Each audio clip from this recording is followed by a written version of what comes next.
Bom dia, gente! Vamos para mais uma semana de história. Hoje nós vamos trabalhar com o capítulo 11, Revoluções e Unificações na Europa. Mais especificamente, revoluções na Europa no século XIX. Então, nas primeiras décadas do século XIX, a monarquia foi restabelecida em muitos países europeus. Assim, nesse processo, chamado por vários historiadores de restauração, diversos reis e dinastias assumiram o poder. No entanto, a volta da monarquia não representou um período de calmaria. Ao contrário, seu surgimento provocou sucessivas ondas revolucionárias que movimentaram o continente europeu. Essa agitação política teve início em 1820, especificamente na região que corresponde à atual Itália, na Grécia e na Península Ibérica, como um todo. Como consequência, a Grécia conquistou a sua independência do domínio otomano em 1829 e nas 2 décadas seguintes as revoltas liberais se espalharam pela Europa. Nesse século de revoluções, o romantismo era o movimento artístico predominante. As obras românticas davam vazão às paixões, às emoções e à liberdade. Então, a gente expressava o desejo de destruir o velho e construir o novo. Então, desde a derrota de Napoleão, se inaugurou na Europa uma disputa acirrada entre 2 movimentos na sociedade. De um lado, os que defendiam a restauração, ou seja, a permanência ou o retorno das bases do antigo regime, caracterizado pelo absolutismo monárquico e pelos privilégios da nobreza e do clero. Do outro, os defensores do liberalismo político, baseados no fim dos privilégios de nascimento e na valorização do mérito e do esforço individual. Claro que predominou a restauração, em grande parte da Europa. E ela resultou principalmente das pressões da Santa Aliança, formada pela Rússia, pela Áustria e pela Prússia, que estendeu-se até 1830, ano marcado pelo Congresso de Viena. No século das revoluções, os movimentos revolucionários do século XIX apresentaram um ingrediente novo. Que ingrediente seria esse? O nacionalismo, o sentimento de pertencer a uma comunidade nacional que compartilha um passado, uma língua e tradições. Era algo relativamente novo na Europa. Em grande parte do período medieval, isso não acontecia. Por quê? Porque não havia um Estado centralizado, com autoridade para criar leis, para governar um povo organizado em um determinado território. Então, em 1830, começavam as revoluções na França, após o rei Carlos X ter instituído as ordenações de julho. O que era isso? As ordenações de julho acabavam com a liberdade de imprensa, dissolvia a Câmara dos Deputados e modificavam a lei eleitoral. Os franceses revoltados com essas medidas ergueram barricadas nas ruas de Paris e organizaram violentos protestos. Como resultado, Carlos X abdica o trono. O movimento atingiu rapidamente outras regiões, como a Bélgica, a Península Itálica, os estados germânicos e a Inglaterra. Bom, com esses movimentos surge a Primavera dos Povos, que seria a Primavera dos Povos. Em 1848, ocorreu essa onda revolucionária do século XIX, que acabou sendo conhecido por Primavera dos Povos, quer dizer, um movimento que combinou as aspirações liberais, da burguesia e os ideais nacionalistas, que contou também com a participação das classes trabalhadoras, todas mobilizadas pelas terríveis crises econômicas que estavam atingindo a Europa entre os anos de 1846 e 1850, como péssimas colheitas, elevação do custo de vida e o desemprego. né?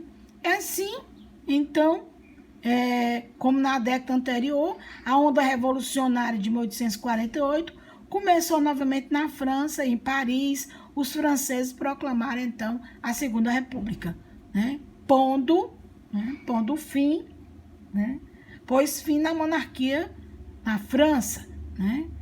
E então as rebeliões se espalharam pelos estados germânicos e pela Península Ibérica, né?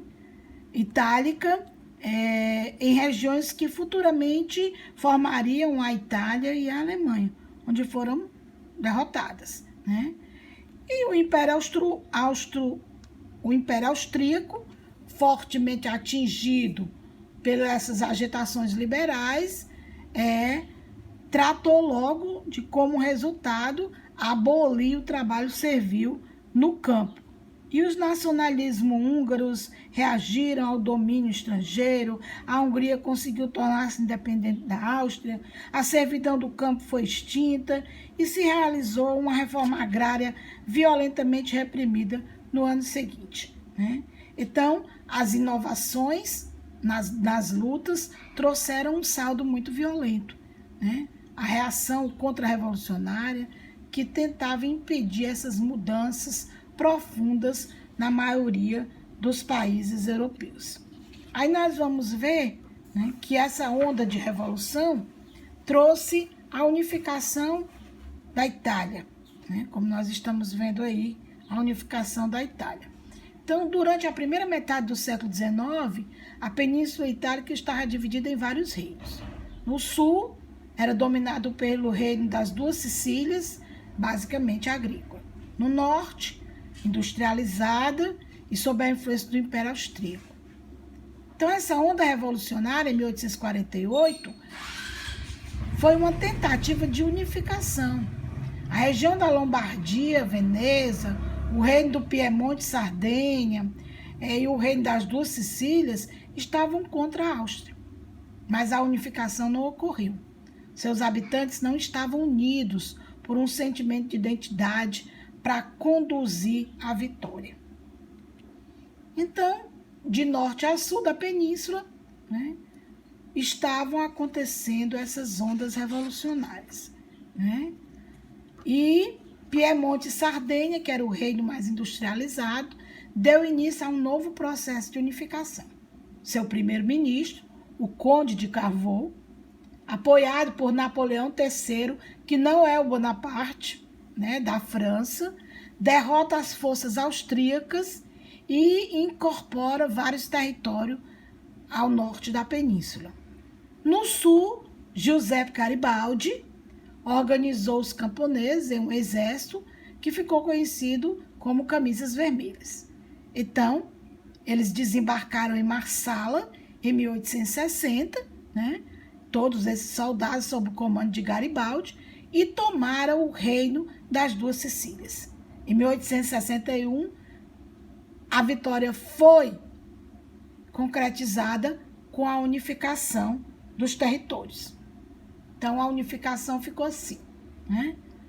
Reino de Piemonte e Sardenha, as anexações, né, decorrente da guerra contra a Áustria, os territórios cedidos à França, os territórios incorporados, né, em razão das campanhas de Garibaldi, das tropas piemontesas, as anexações de 1866, os territórios anexados em 1870, os territórios pretendidos pela Itália e só anexados em 1919, século XX, as campanhas de Garibaldi e as campanhas de tropas de Piemonte. Vítor Emanuel, rei de Piemonte e Sardenha, foi proclamado rei da Itália e em 1866 Veneza foi incorporada à nova nação.